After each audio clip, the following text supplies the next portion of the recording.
Hi friends, this is Sunoj from GSG Inside. Today I will bring you 5 pros and cons of iPhone 5s. Should we consider it in 2016? Let's find out.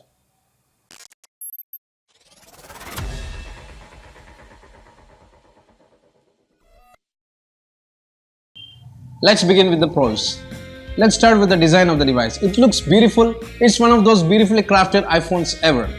Many won't disagree with me if I would say that iPhone 5s is a very beautifully crafted device. The thing is, it looks beautiful, it looks premium, and the chamfered edges too looks absolutely beautiful.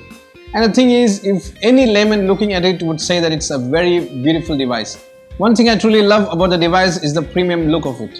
Before going for iPhone 5s, you should also remember one thing, that this phone was sold in India for almost 50,000 Indian rupees. So a phone which was sold for 50,000 rupees, now it's being sold at around 20,000 Indian rupees, and I would say it's a very good offering. You can go for it. It's a very good device. The design of the device is one such thing which actually woos a lot of people, which actually takes a lot of people into confidence. Second is the performance and the battery standby. If you look into the performance of the phone, I would say I've been using my iPhone 5s for quite a while now, and I would say that it is a very superbly performing device. Being a heavy user, I would say that for me too, there has not been any problem considering the performance of the device. It performs seamlessly. One thing I would like to mention is, while I was recording a full HD video, my phone lagged a bit, freezed a bit, and that's the only one instance where my phone actually freezed a bit. And other than that, I've been using it for almost 7 to 8 months now, and there is no problem whatsoever in the performance of the device. Second is, as I mentioned earlier, the battery standby. Charge your iPhone 5s to 100%. When you wake up in the morning, it will give you around 98 to 99% of battery. So battery standby is very good. If you leave the phone in the standby mode, I would say that the draining of the battery on the iPhone 5s is so less that it will give you nice battery performance. To add, I will also say that it performs way better than any 2300 mAh batteries out there in the Android market. The fingerprint scanner too works well. The only thing I would like to suggest you is don't use it with wet hands, then it will not work. Many may argue with me that it's not that fast when it's compared to other smartphones, and I would say I prefer performance over speed. That's it guys, the fingerprint scanner too works very well. Now let's move on to the camera. The iPhone 5s has an 8 megapixel primary camera and a 1.2 secondary camera. I would say the camera is best in the 20,000 category. The Android market in India is flooded with so many devices which can take beautiful pictures, but I would say the iPhone 5s camera is also very good. It takes brilliant pictures.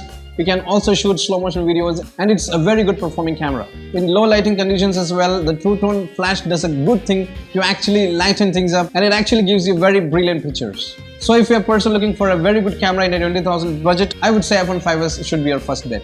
Now let's move on to apps. The quality of the apps you will find on iOS is absolutely brilliant. When you actually move to iOS, you will come to know that you have been welcomed to an ecosystem where you will get absolutely fantastic apps. And I would say it's way better than the apps you would find on Google Play Store. The reality is that even Google makes better applications for iOS. So one of those things I truly love about iPhone 5s is the quality of the apps. And it's not the thing which is related to iPhone 5s, but it's iOS, and the quality of the apps on iOS is brilliant. And the last pros I would like to bring to you is software updates. I updated my iPhone 5s to 10.1.1 and it works brilliantly. There is no lag, no stutter whatsoever. And I would say if you're a person looking for the latest updates, and if you like to have a phone like that, then iPhone 5s is a phone which you can consider. Now let's move on to the cons. The first con I would like to mention is the battery life. I am a heavy user and I have to charge my device twice in 24 hours, and that's not a good thing for me. If you are a heavy user, I would say definitely 1500 mAh battery is not that good for you. So at the end of the day, you will be looking for a charger, so that's not a good thing. For that, I would like to say that if you are traveling, you will have to take additional battery with you, and that is going to be a good thing. But I would say 1500 mAh battery is not that good, and if you're a heavy user, then it's not going to be a good thing for you. So you have to charge your iPhone 5s twice. The second con is the front facing camera. I would say it's only 1.2 megapixels and it's not that good. If the lighting is good, if you're taking the shots in daylight, then it would give you average and pretty good photos. So if you're taking pics in low lighting conditions and at night, I would say it gives very pretty average grainy pics, and that's not good. And if you're a person who likes a lot of selfies, you take all those to upload it on Instagram, Facebook and WhatsApp, and I would say this is not a good camera for you. So front facing camera 1.2 megapixels in 2016, I would say it's pretty joke, a very big joke, 1.2 megapixels. So I would say if you're a person who like a lot of selfies, and don't go for iPhone 5s.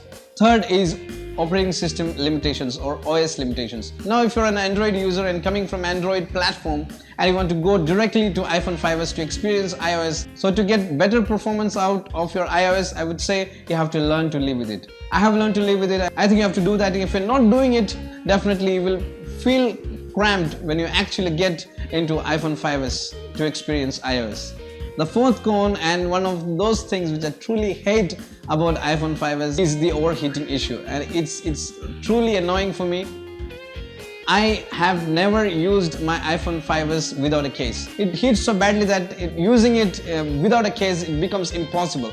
I have put a case on it, so if you want to use iPhone 5s, I would say you have to use a case for it. Doing heavy tasks like playing high-end games or taking videos or using 4G network for a very long time, it will actually heat up your iPhone 5s to a very considerable level. And I would say go for a case for it. If you're not going for a case, I think it will be impossible for you to use iPhone 5s. And the last con I would like to mention is the size of the apps you will find on iOS. If you're a person planning to go for a 16 gig iPhone, I would say normal apps like Facebook and Instagram will actually eat up all your space, that it will be difficult for you to store your personal photos and videos and music as well. So if you're a person looking for a 16 gig iPhone, I would say don't go for it. Go for a 32 GB one, and that would be good for you to download a lot of apps. So now let's move on to the basic topic of my video, is should you consider iPhone 5s in 2016? I would say in India there have been a lot of people asking questions whether you should go for an iPhone 5s in 2016. I would say I've been using my iPhone 5s for quite a while now, and I would say it's a very good device. There are a little bit of things which actually you have to live with it, like the battery life, the front-facing camera, the size of the apps. If you're using a 16 gig iPhone, then the storage, that kind of thing will actually give you sleepless nights, I would say. But some things like the performance of the device, the iOS experience, the quality of the apps, and also the look and feel and how much handy iPhone 5s is, I think you can actually go and buy an iPhone 5s if you can live with that.